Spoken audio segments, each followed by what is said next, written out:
Relationships are not hard work, and this is terrible advice.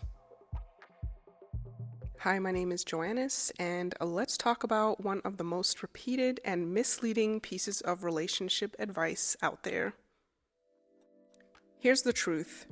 That is not everyone's experience, and saying it like it's some sort of universal fact can be harmful and misleading in shaping how others define relationships.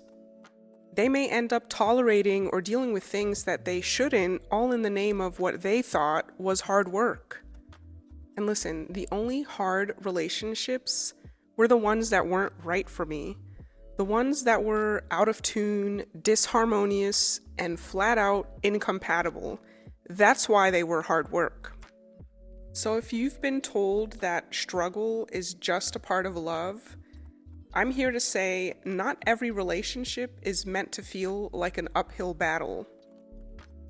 And that might be the dynamic you're in, but that doesn't make it normal or healthy. There are way too many people who have and still tolerate too much in the name of what they think is normal. And because all they have ever heard is that relationships are hard work. It is of utmost importance to be clear about exactly what you define as hard work. I've found that when a relationship is right, when it's aligned, your nervous system feels calm. Things feel peaceful, harmonious, and yes, practically effortless. Now, I know, everyone has different standards, I get that. But listen, if your definition of hard work includes putting up with toxic behavior such as cheating, abuse, constant drama, disrespect, or feeling emotionally unsafe, that's not hard work, that's dysfunction. Advice is not one size fits all, and standards matter. You don't have to accept someone else's version of normal just because it's all they have ever known. Or because, as the saying goes, misery loves company. They may want you to suffer just like them, because why should you have better than what they settled for? Or for some, they may be comparing their current dynamic to chaos from their past. So what they currently have may feel like a win, but their idea of an upgrade may still be toxic if, for example, their ex used to physically hit them and now their new partner doesn't hit them but verbally abuses them. They may see that as, well, at least he doesn't hit me and maybe I've got a good thing now. What? And if that works for them, fine, but that doesn't mean you have to settle based on other people's standards. And now let's address another big truth. If you are a wreck and neglect your well-being, mental health, or growth, come on now, then you expect to find a healthy relationship like the kind I'm talking about? It doesn't work that way.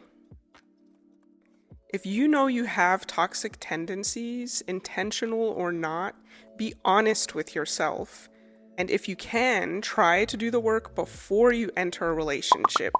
Otherwise, yes, you can still work on yourself while you're in a relationship, while you're growing and healing, but only if you're actively doing the work.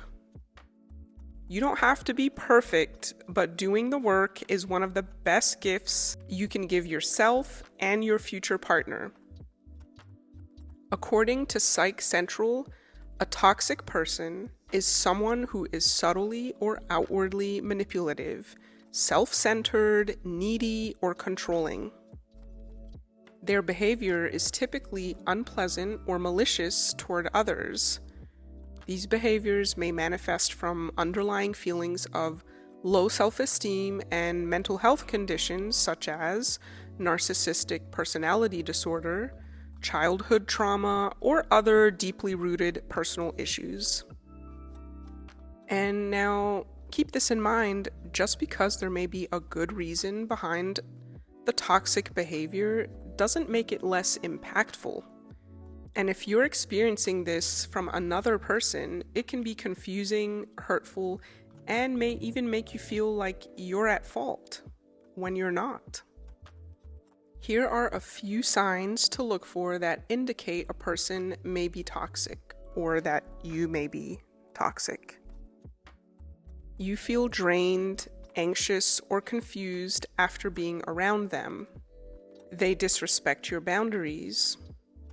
You feel guilty for saying no, or they make you feel guilty for saying no.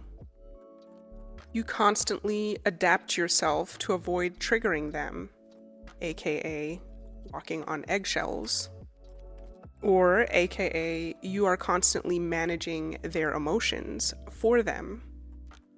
Now, let's be fair, some relationships are hard because of what both people bring to the table. Mental health, past trauma, and emotional maturity all play a role. Some people have gone through considerably higher amounts of trauma, and some may have barely had any. If you have done years of therapy and have a healthy and more advanced or mature way of dealing with life's challenges, while you choose a partner who has done zero inner work, but is also unwilling to or says they will and never do, you are setting yourself up for a hard relationship. You are going to feel that imbalance. So before getting into any partnership, have the real conversation, or at least have it early on. How do they feel about mental health? Have they done any inner work? Are they open to growth? But keep in mind, beyond conversation are actions. Talk means nothing without actions. And consistency. Inner work pays off. A major advantage to addressing mental health before a relationship is in the event, for example, you find out you have something like ADHD, RSD, which stands for rejection sensitivity dysphoria, autism, bipolar disorder, and the list can go on. Therapy helps you get to know yourself on a whole other level. Provided you have a good therapist and are intentional about doing the inner work, you'll communicate more clearly. You'll set healthier boundaries and choose more aligned relationships from the very start.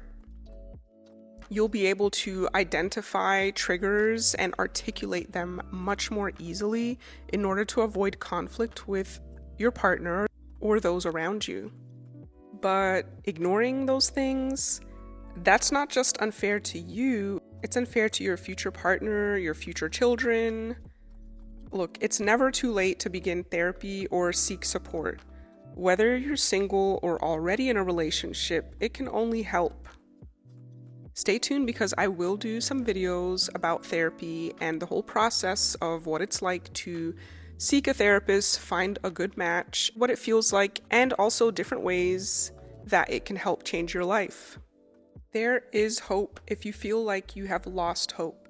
Remember that sometimes the things that take the longest can ultimately be the most rewarding. Some relationships equate to suffering, feeling miserable, used, abused, drained, and wreak havoc on your nervous system, giving you all sorts of medical issues you would not otherwise have with a peaceful life and a healthy relationship. So don't confuse chaos with passion. Don't confuse trauma bonding with love. Don't confuse trauma bonding with love. The wrong relationships can be soul-crushing. The right one can be life-giving. Healthy love equates to thriving, flourishing, feeling energized, safe, supported, valued, loved, and uplifted. Just because you have not yet experienced a quality love bond does not mean it doesn't exist. Don't rush love. Take your time, heal, and when the right relationship comes, may it be truly peaceful, safe, and fulfilling, not just the illusion of it.